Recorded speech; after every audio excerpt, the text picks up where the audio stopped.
আলহামদুলিল্লাহ আমাদের এই ইবতিদায়ী মাদ্রাসা 40 থেকে 42 বছর অতিবাহিত হয়ে গেছে। আমাদের মাদ্রাসার প্রথম প্রধান শিক্ষক মারা গেছে, তারপরে যে আছেন প্রতিষ্ঠাতা পরিচালক, আজকে আমার বাবা বিছনায় পড়ে রয়েছে, আমার বাবার বিছনায় পড়ে রয়েছে। আজকে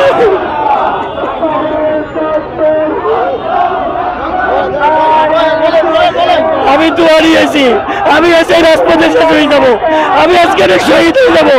আমি যদি আজকে মারা যাই, আমার প্রজন্ম যারা আসবে তারা যেন একটু দেখতে চাকরি করতে পারে। আমি সেই জন্য আমি আজকে আমার অন্তর থেকে উদার আহ্বান জানাই ডক্টর নোমানী চাচাকে, আপনি আমাদের প্রতি দয়াবান হন। আমাদের ফাইলটা কে গুছাইছে, আমার ফাইলটা কেন দেখেন না, আমাদের প্রতি কেন দয়া হন না? আপনার জন্য আমরা দোয়া করব। আপনি তো মুসলমানের সন্তান, আপনি আমার আগে মারা যেতে পারেন, আমি আপনার আগে মারা যেতে পারি। আমরা এই কোটি কোটি মানুষ দোয়া করব, আপনার অবদান রেখে যান, আপনার অবদান ইবতিদায়ীতে রেখে যান। কোনো আওয়ামী লীগ পারে নাই, বিএনপি পারে নাই, জাতীয় পার্টি পারে নাই। আজকে আমরা ডক্টর নুরুস চাচার মাধ্যমে তার অবদান আমরা পেতে চাই।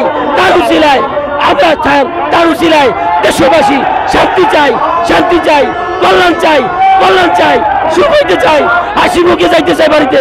না হয় এই রাজপথে আমরা শহীদ হয়ে যাব, আমরা শহীদ হয়ে যাব, আমরা শহীদ হয়ে যাব।